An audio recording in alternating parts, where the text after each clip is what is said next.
खरं तर नवरात्र उत्सव स्त्री शक्तीचा उत्सव म्हणून संपूर्ण भारत देशात साजरा केला जातो.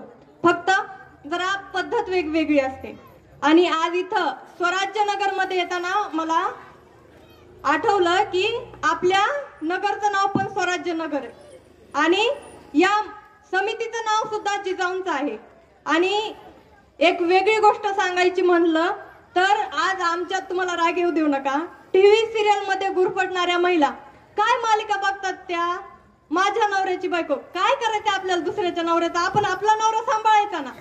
या मालिकात गुरफटणाऱ्या महिला खरंच या आपल्या तरुण बांधवांनी इथं आणून बसवल्या. खरंच त्यांचं खरोखरच अभिनंदन करायला पाहिजे. आणि ही खरंच नवरात्र उत्सवात स्त्रियांसाठी व्याख्यान ठेवणं ही खरंच खूप क्रांतिकारी गोष्ट आहे.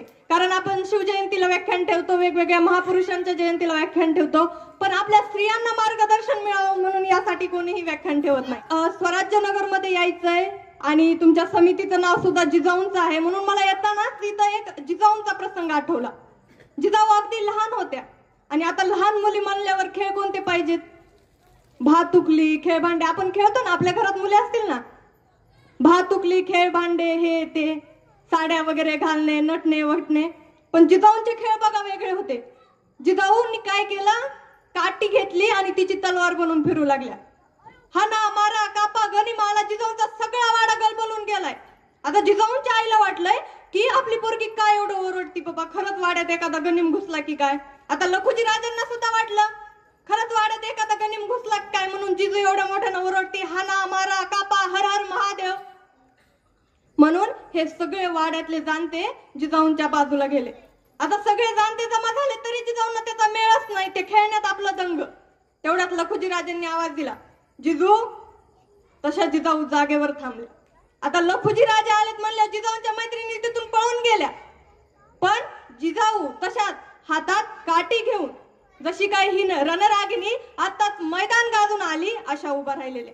आता लखुजी राजांना आश्चर्य वाटलं की आपल्या पोरीला आपण आतापर्यंत तलवारबाजी शिकवली नाही, ही आत्ताच 4-5 वर्षाची आहे.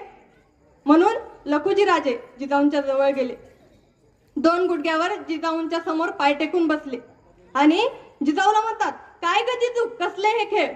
तेव्हा जिजाऊ म्हणतात, आबासाहेब आम्ही गनिम कापणार, आम्ही लढाईवर जाणार. तेवढ्यात लखुजी राजे आपल्या बाजूलाच असणाऱ्या धाकट्या मुलाला दत्तोजी राजेंना म्हणतात, दत्तोजी राजे उद्यापासून तुमच्या या मुलीला लढाईचे सगळे प्रकार शिकवा, लढाईत तरबेज करा. त्यावर दत्तोजी राजे म्हणतात, होय आबासाहेब, जिजूला लढाई तर शिकवतोच पण वेळ पडली तर रणांगणावर सुद्धा घेऊन जातो. म्हणजे जेव्हा दत्तोजी राजांसारखा भाऊ पाठीशी उभा राहतो तेव्हा तलवार चालवणारी जिजाऊ घडते आणि जेव्हा लखोजी राजांसारखा बाप बहिणीला घडवतो ना तेव्हा हे स्वराज्य राखणारी राजमाता राष्ट्रमाता घडते. म्हणून आज आमच्या भावानं दत्तोजी राजांसारखं होणं गरजेचं आहे. खरं तर भाऊ असावा छत्रपती शिवाजी महाराजांसारखा, ज्यानं स्वराज्य उभं केलंय. कशासाठी? इथल्या शेतकऱ्यांच्या रयतेच्या कष्टासाठी तो उभं केलंय. पण या स्वराज्यातील आया बहिणी उघड्या माथ्यानं फिरू शकतील म्हणून हे स्वराज्य उभं केलंय. भाऊ असावा डॉक्टर बाबासाहेब आंबेडकरांसारखा, ज्यांनी आपल्या बहिणीला न मागता ओवाळणी टाकली हिंदू कोड बिलाची. हिंदू कोड बिल संसदेत पारित होत नव्हतं तेव्हा बाबासाहेबांनी मंत्रिपदाचा राजीनामा दिला आणि तिथं म्हणाले, जर माझ्या बहिणींनाच न्याय अधिकार हक्क नसतील तर माझ्या मंत्रिपदाचा काय उपयोग.